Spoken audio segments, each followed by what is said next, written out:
Hello friends, आज का जो हमारा टॉपिक है मॉडर्न हिस्ट्री का टॉपिक है। लास्ट टॉपिक हमने अहमद शाह अब्दाली के आक्रमण के बारे में डिस्कस कर लिया था। आज का जो हमारा टॉपिक है मुगल एम्पायर को, मुगल साम्राज्य को हम समाप्त करेंगे।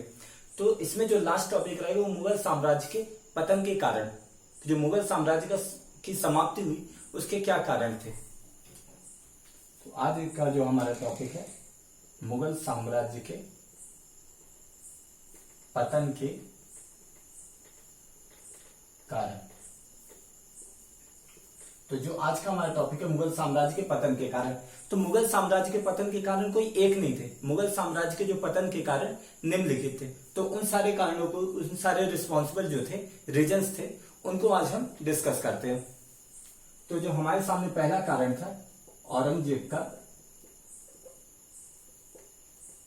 उत्तरदायित्व।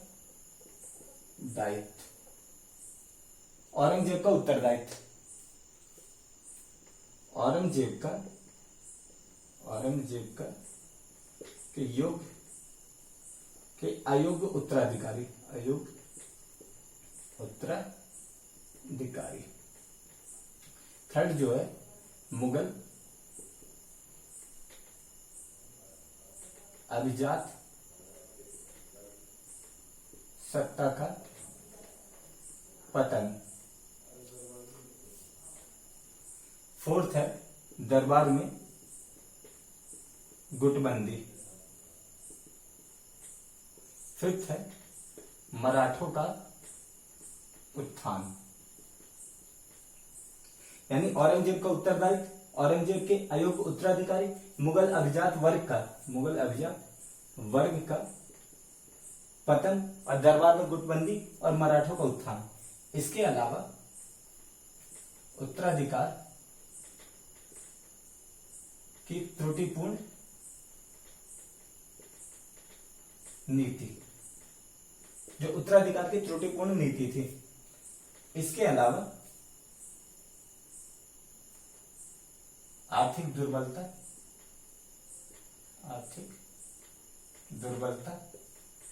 सैनिक अक्षमता या कि सैनिक दुर्बलता, ये आर्थिक दिवालियापन, इसको ज्यादा से ज्यादा आर्थिक दिवालियापन या सैनिक अक्षमता, और लास्ट में अहमद शाह और नादिर शाह का आक्रमण, नादिर शाह का आक्रमण। तो इन सारे रीजंस को हम डिस्कस करते हैं। तो जो मुगल साम्राज्य के पतन के कारण थे उनमें पहला था औरंगजेब का उत्तरदायित्व, दूसरा औरंगजेब के अयोग्य उत्तराधिकारी, तीसरा मुगल अभिजात वर्ग का पतन, दरबार में गुटबंदी, मराठों का उत्थान और उत्तराधिकार की त्रुटिपूर्ण नीति और आर्थिक दिवालियापन और सैनिक अक्षमता या कि दुर्बल सैनिक क्षमता, फिर अहमद शाह और नादिर शाह का आक्रमण। तो इन सारी चीजों को हम, सारे टॉपिक्स को हम डिस्कस करते हैं। तो जो पहला है औरंगजेब का उत्तरदायित्व, तो इसमें औरंगजेब का उत्तरदायित्व इट मीन्स की औरंगजेब की जो रिस्पॉन्सिबिलिटी थी उसके बारे में डिस्कस कर लेते हैं। तो जो औरंगजेब के उत्तरदायित्व के बारे में अगर हम बात करें तो मुगल साम्राज्य का जो विस्तार था, यानी मुगल साम्राज्य का क्षेत्रीय विस्तार सबसे ज्यादा किसके काल में हुआ था? ये हुआ था औरंगजेब के शासनकाल में। यानी अकबर के शासनकाल से भी ज्यादा किसके? औरंगजेब के शासनकाल में क्षेत्रीय विस्तार हुआ था।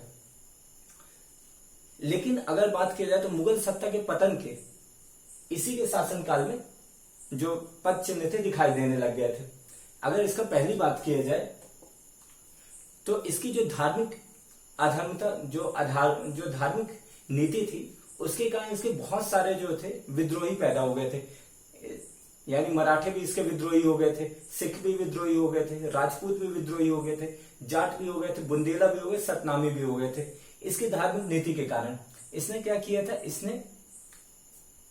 इसने दक्कन की नीति को अपनाया था। यानी जो दक्कन की इसकी 25 वर्षों की जो नीति थी उसने मुगल साम्राज्य के पतन में सबसे महत्वपूर्ण भूमिका निभाई। यह क्या करना चाहता है? दक्कन में बहुत ज्यादा अपने साम्राज्य का विस्तार करना चाहता था। तो इसके कारण इसने दक्षिण की मूर्खतापूर्ण नीति अपनाई और ये 25 साल तक वहां पे विस्तार करता रहा। लेकिन वहां पे ये अपना विस्तार उतना ज्यादा नहीं कर पाया क्योंकि वहां पे मराठे थे जो उस टाइम पे उनका उत्थान हो ही रहा था। तो इस कारण से औरंगजेब के जो शासनकाल में ही सैनिक, जो उसकी सैनिक टुकड़ी हो गए या कि उसकी जो संसाधन हो गए, इसके ऊपर बहुत ज्यादा भारी दबाव पड़ा जिसके कारण मुगल साम्राज्य कमजोर पड़ गया। तो औरंगजेब के उत्तरदायित्व के उसमें, औरंगजेब की रिस्पॉन्सिबिलिटीज में ही जो मुगल साम्राज्य के पतन के चिन्ह दिखने लग गए थे। सेकंड है औरंगजेब के अयोग्य उत्तराधिकारी। औरंगजेब के अयोग्य उत्तराधिकारी जो औरंगजेब से जो पहले के जो शासक थे, चाहे बाबर हो, चाहे जहांगीर हो, चाहे अकबर हो, या कि फिर शाहजहां हो, ये जितने भी, या कि फिर औरंगजेब हो, ये जितने भी थे बहादुर तथा साहसी या निडर शहंशाह थे। लेकिन इसके बाद जो औरंगजेब के बाद जो उत्तराधिकारी हुए थे वो उतने बहादुर, साहसी व निडर नहीं थे। जैसे जो औरंगजेब के बाद जो हुआ था बहादुर शाह प्रथम, जिसे शाह आलम प्रथम के नाम से भी जाना जाता है, तो इसे तो साहिब बेखबर की उपाधि दी गई थी कि इसे अपने राजकाज से उतना ज्यादा प्रभाव नहीं पड़ता था। इसके बाद जो दूसरा हुआ था जहांदार शाह। जहांदार शाह तो लंपट मूर्ख था। इसके अलावा फर्रुखसियर था। फर्रुखसियर के बारे में बोला जाता है कि पतित शहजादा है। या कि इसके अलावा मोहम्मद शाह। मोहम्मद शाह को तो अपने व्यवहार के कारण, अपने रिलेशंस के कारण उसे रंगीला की उपाधि ही दी गई थी। या कि रफी उद्दरजात या रफी उद्दौला, तो ये सारे जितने थे ये पतित शहजादे थे, यानी ये इनका इतना ज्यादा बहादुर और साहसी सम्राट नहीं थे। अब चूंकि मुगल साम्राज्य क्या था, एक राजतंत्रात्मक साम्राज्य था, एक मोनार्की थी, और मोनार्की में, राजतंत्रात्मक साम्राज्य में सम्राट का जो व्यक्तित्व होता है वो सबसे इंपॉर्टेंट होता है। तो सम्राट का व्यक्तित्व जब इस प्रकार हो तो उसकी सेना और उसके जनता पर, उसकी आवाम पर इसका प्रभाव अलग पड़ता है, और ये मुगल साम्राज्य के पतन का सबसे महत्वपूर्ण कारण था। तो मुगल साम्राज्य के पतन में औरंगजेब के अयोग्य उत्तराधिकारी, तो इस तरीके से औरंगजेब के अयोग्य उत्तराधिकारी से मुगल साम्राज्य का पतन हुआ था। थर्ड जो है मुगल अभिजात वर्ग का पतन। मुगल अभिजात वर्ग का पतन, अगर इसकी बात किया जाए तो पहले जो शासक हुआ करते थे वहां पे मुगल जो अभिजात वर्ग था बहुत ज्यादा साहसी था। लेकिन इसके बाद जो होने लगे थे औरंगजेब के बाद, वो अपने शासकों की तरह, यानी अपने जैसे उनके सम्राट थे उन्हीं का अनुकरण करते हुए, यानी उन्हीं का वो पालन करते हुए, उन्होंने भी सैनिक जो क्षमता थी, यानी जो सैनिक की जो कठिन जीवन शैली होती उसको छोड़कर उन्होंने भी विलास का जीवन व्यतीत करने लगे, जिसके कारण मुगल अभिजात वर्ग की एक तरीके से समाप्ति हो गई और मुगल साम्राज्य के पतन का कारण बना। चौथा अगर बात की जाए तो दरबार में गुटबंदी। दरबार में गुटबंदी का, दरबार में ग्रुपिज्म शुरू हो गया था।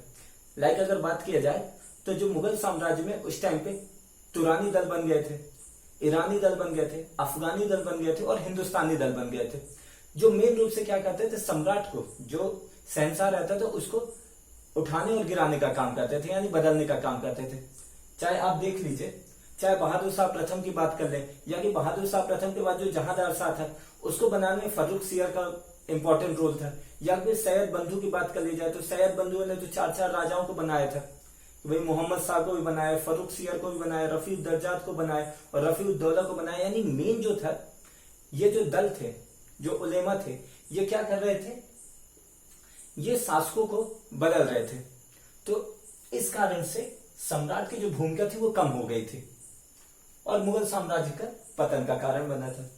इसके अलावा मराठों का उत्थान, यह भी एक इंपॉर्टेंट है, क्योंकि दक्कन में मराठों का उत्थान हो रहा था। मराठों की शक्ति औरंगजेब के टाइम पे छीड़ हो गई थी, यानी मराठों की शक्ति कम हो गई थी। फिर बहादुर शाह प्रथम था, तो बहादुर शाह प्रथम ने शाहू महाराज को छोड़ दिया। शाहू महाराज को छोड़ने का कारण क्या था कि ताराबाई तथा शाहू महाराज दोनों के बीच में एक तरीके से विवाद हो, और इसका फायदा कौन उठाए, मुगल उठाए। ताराबाई और शाहू के बीच अगर विवाद होगा तो इसका फायदा मुगल उठाएंगे। लेकिन फिर बाद में क्या हुआ, बहादुर शाह प्रथम के बाद फिर पेशवा का उत्थान हुआ, यानी मराठों के जो पेशवा थे वो ज्यादा शक्तिशाली निकले।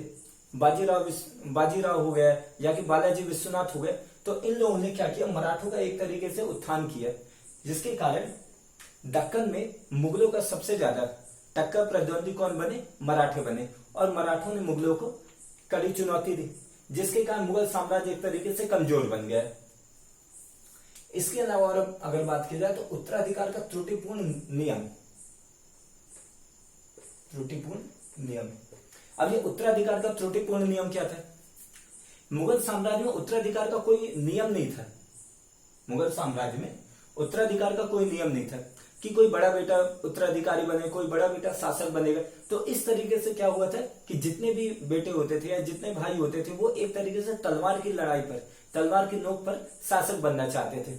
चाहे बहादुर शाह प्रथम की बात कर ली जाए कि बहादुर शाह प्रथम के टाइम पे उसने अपने भाइयों का अंत करके शासक बना, या फिर जहांदार शाह की बात कर लीजिए तो उस टाइम पे भी बहादुर शाह प्रथम की बॉडी को 10 सप्ताह तक उन्होंने दफनाया तक नहीं था, गृह युद्ध में फंस गए थे। या फिर इसके बाद कोई भी शासन हो तो हर जगह क्या हो रहा था, तलवार की नोक पर ही शासक का डिसाइड किया जा रहा था। तो इस तरीके से जब तलवार की नोक, और इसका फायदा कौन उठा रहे थे, इसका फायदा उठा रहे थे उलेमा जो दूसरे दल थे, चाहे फिर फर्रुख सिया, चाहे फिर जुल्फिकार खां हो, चाहे मोइन मुल्क हो, चाहे इमादुल मुल्क हो, या फिर चाहे सैयद बंधु हो। तो ये सब लोगों ने इस चीज का फायदा उठाया था। सम्राटों की लड़ाई का फायदा किसने उठाया, उलेमाओं ने उठाया। तो जिसके कारण मुगल साम्राज्य कमजोर पड़ा। इसके अलावा आर्थिक दिवालापन, तो किसी भी साम्राज्य का स्थायित्व, स्टेबिलिटी इस पर डिपेंड करती है कि उस साम्राज्य की फाइनेंशियली कंडीशन कैसी है। उस साम्राज्य की फाइनेंशियली कंडीशन पे डिपेंड करता है कि साम्राज्य बढ़ेगा या कि घटेगा।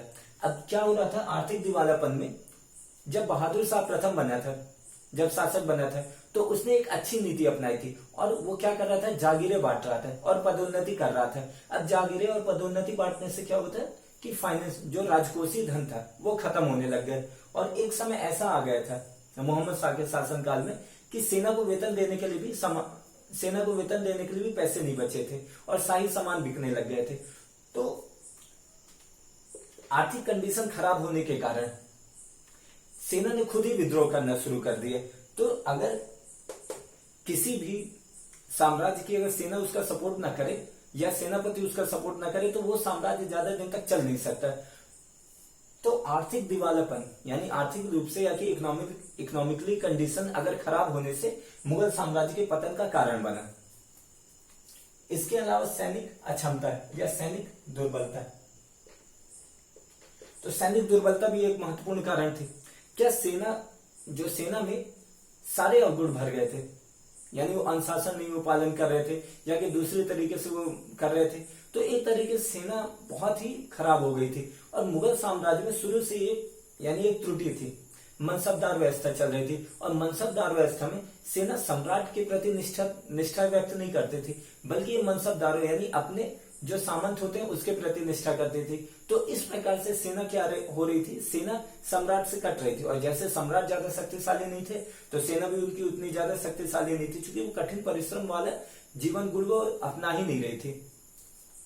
तो इस तरीके से सैनिक दुर्बलता के कारण मुगल साम्राज्य का पतन हुआ। और जो लास्ट है अहमद शाह और नादिर शाह का आक्रमण, यानी अहमद शाह और नादिर शाह के आक्रमण ने मुगल साम्राज्य के पतन का सबसे महत्वपूर्ण कारण बना।